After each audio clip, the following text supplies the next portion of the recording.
All right, video 2 of the Armenian family standing in front of the house.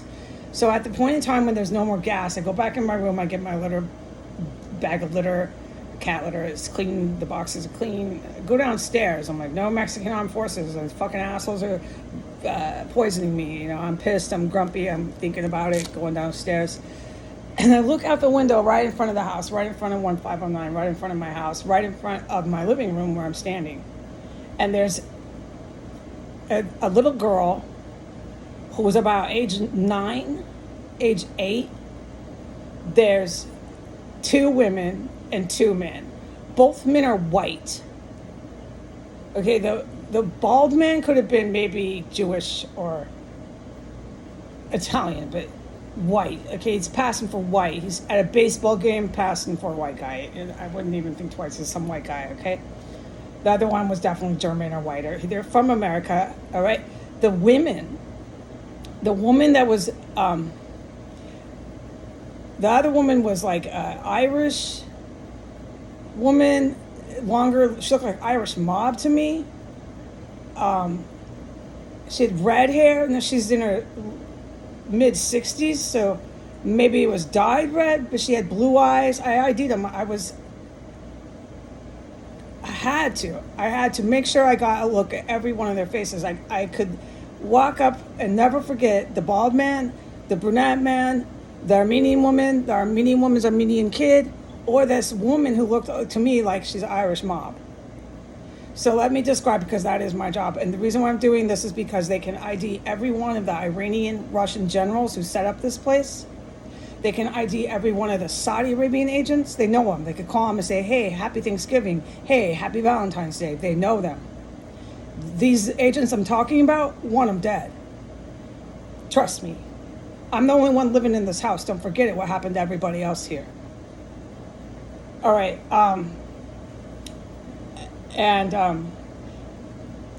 tell you exactly who knows them. All 4. The white man knows the Iranian Russians. The Armenian woman knows all of them. The Iranian Russians, the Saudi Arabian, the white Russians, she knows the U.S. The Armenian woman that was in front of the house, she knows the entire fucking military that set up this place originally. The Irish mob looking woman knows the entire unit. Every one of them. The bald man with them knows the entire unit. Every one of them. Saudi Arabian, Japanese, name it.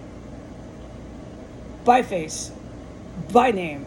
Incredible details to their whereabouts. Incredible details to their intel and information. Okay, so this explains why they were behaving like they were. So I want to describe to the public what I witnessed. I couldn't film it. Granted, I just told you what kind of people they know. I can't film that. I cannot film targets. Remember what I said? Unless I want to become one real fast. So they're standing in front of my house. So and the ground rules here are, if they're standing in front of my house, drawing a lot of attention to themselves, involved in an operation with a Mexican military that's already dead, that just gassed me, that just attacked me, that just gassed me, and I'm okay, and I'm in my house looking out my windows, and they're standing in front, I'm clear to stare at them. I'm clear to look at them. I don't have to leave the area. I'm clear. I haven't crossed the lines. But filming them? No, that's crossing the lines. I'm putting myself in trouble. Okay, so I was to stand there. The little girl was way overfed. And she kept crossing her arms. She's really insecure little girl. It shows a lot of tension, probably toxic home life. Not the most secure or smartest little girl. Constantly crossing her arms, really fidgety, really nervous, because the kind of adults that she's around. She's dressed in pink shirt, pink little pants, everything pink. She had mid-length, dark, thick Armenian hair, brown eyes, dark, and lighter skin. She could have been Iranian, Armenian, definitely any one of these two. Like nothing else but, okay? Either Iranian or Armenian. The mother was wearing a $3,000 Gucci purse that you could see. The Gucci purse was so loud and obnoxiously bourgeoisie Gucci, you could see it a block away. It was an easy $3,000 purse, easy. And she had big, bright, gold shoes to match. Those were Gucci too. Gucci gold sandals. They were platform, about 3-inch heels. I mean, she was a spectacle. She was holding an umbrella, standing in the rain in front of a gas chamber ISIS terrorist compound with her kid. That was her kid. So the woman had a Gucci purse and bright, like crazy bright gold, okay? The brightest gold you can wear on your feet. Sandals. She's wearing them. She had on a pair of tan pants, and she had on a darker color t-shirt, looser shirt for the summer weather while she's holding an umbrella. Her hair was past her shoulders, but she had it up, and she had the same features as her daughter, really dark eyes, tanner skin, really dark hair. She's heavier set. She's about 5'4", and she's about 175 pounds. She's heavier set like her daughter.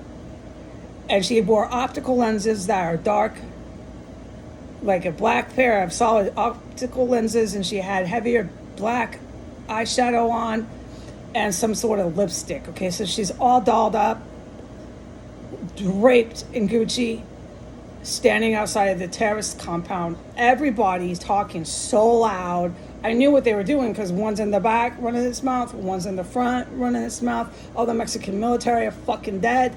I'm standing there looking at them. I'm like, this is ridiculous. I know the rules, so I'm going to go look. And I made sure that they saw that I was looking at them. Well, this is how I made sure, okay? And I made sure that they know, but they can't comprehend this, that I can ID and describe every one of them. All right, so I'm going to continue to describe the men.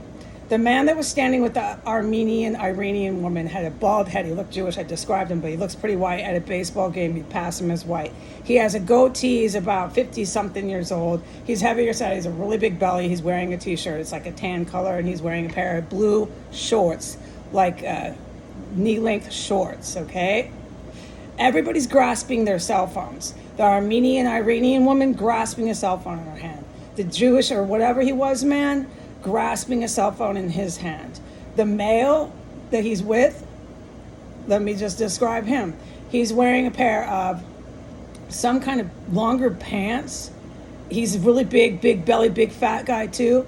Both men were at least 6 feet tall. Both these guys are tall.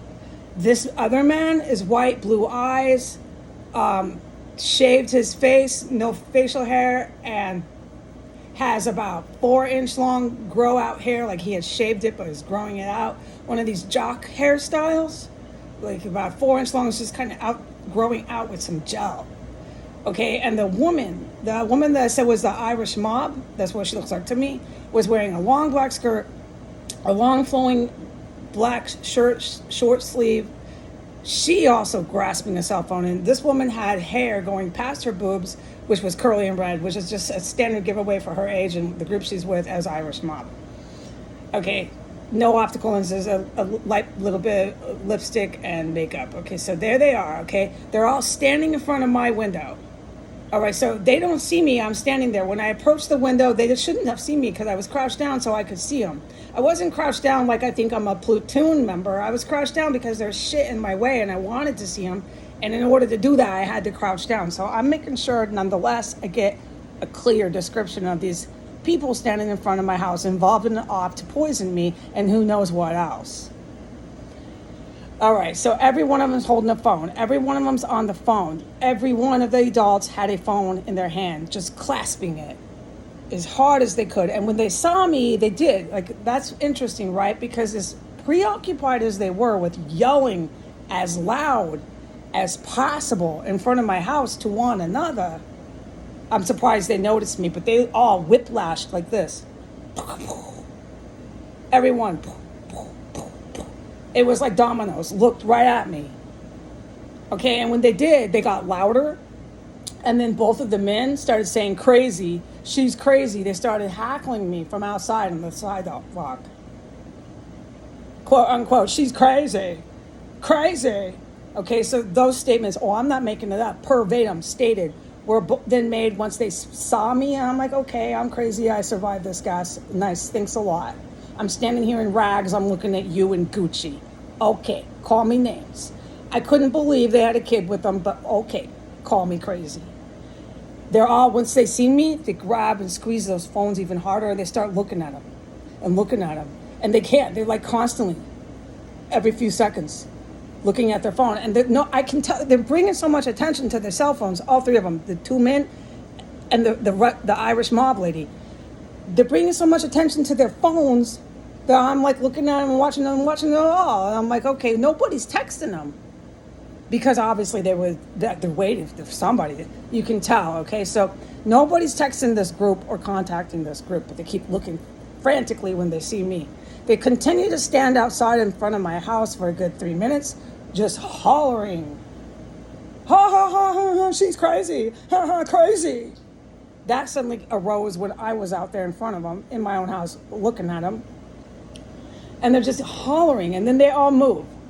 They go move as a group right in front of 1511, which is where all the gas is stored, all the chemical gas is stored. Okay, so they all stand there and they start looking at their phones and acting all happy. Oh, it's an act. The Armenian Iranian mother started to get really nervous and quiet, and she just had this umbrella over her.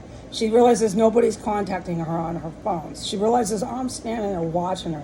That's about all I could really assess from her, because they're all still laughing and calling me names. But now they're over by 1511, calling me names from there. The little girl starts moving around. She's getting really nervous. All the adults are getting really weird. The man, the bald-headed man, as soon as he had moved his head, whiplashed it, looked in the window and seen me, and whiplashed his head back, he started cracking his neck. You know how tough guys like to crack their neck? They go left, right, and they start hunching their shoulders and cracking his neck. He started doing that really aggressive. I'm going to fight you. You know how guys do that in the movies? Yeah, I have men do that to me all the time in DC. I'll be taking my garbage out and they'll be doing that wrestler boxing match stuff on the sidewalk directed at me as they stare me down in this city. And I'm wheeling my garbage. This is why I don't look and make eye contact with the people here. I'm used to men like that, doing that every time they realize I'm in their presence. Have I said this before? Yes, I have. Okay. Then the Irish mob lady started moving everywhere in front of 1511. She's moving so much, her skirt was spinning. She couldn't stay still. She would go over to the Iranian woman and then move over to this is after the guy got real physical and aggressive. This is before they moved to 1511. And then they all moved to 1511, and the Irish woman just could not stand still. She's moving so much. She was like a whirlwind with the skirt. And she kept grabbing the phone and looking at everyone's real sketchy. So the two that couldn't stand still was this white guy with the long hair and the Irish mob lady. Everybody's hollering now over in front of 1511. They're looking at their phones. It was unbelievable. There's some other stuff they did I can't quite remember right now. It was just astonishing to see this shit. They all looked, every one of them looked over. And the man got really aggressive. They got louder, started calling me names. They're standing in Gucci. They're draped in money. I'm staying there. I'm watching them, okay? I'm watching them until they leave. And then they finally leave. Then there's a Cadillac that pulls up. A black Cadillac with tinted windows with Virginia license plate. Pulls right up. No text messages, okay? But that's not why this group who can ID all the Russian Iranians who set up this compound initially, that's not why they were looking at their cell phones. All right, that is not why. And I watched this all, and then they all get in on the different sides of the car and drive away. The white man with the 4-inch long hair, after the man got real aggressive, the bald-headed man, he got nervous by the time they were standing in 1511 and wasn't loud. It was everyone else. He got quiet with the Iranian woman. They got a little bit quiet. They both were hiding under that umbrella. And the white man and the Irish mob lady just couldn't shut up. And the Irish mob lady was like practically dancing. Her skirt was flowing. Like these people were crazy by definition. and they have a kid in front of a compound, 2 different locations. 1511 and 1509 are not a safe place to have a kid anywhere near it. If any of these poisons that were just contaminated in my room again were to come outside, and then they call me crazy. I know that. I've given up with the people here. They're too fucking far gone. And I can't make comments anymore about the population, the people on the sidewalks that call me names, that clench their fists, that crack their necks. I'm forbidden from talking about the people here. But I do need to report these folks. I'll put it in the header. And they're just loud and proud. Loud and proud. Okay, but let me just close. Thank you for bearing with me. You're not taking over and directing any sort of combat, any sort of open conflict, any sort of open combat. You're not. These women in Gucci and these loudmouth men with Donald Trump, with Joe Biden, with your cross-dressers at the Pentagon are not directing any sort of combat or war from the good guys or the evil military. You're dreaming to think you will ever do that. Adios.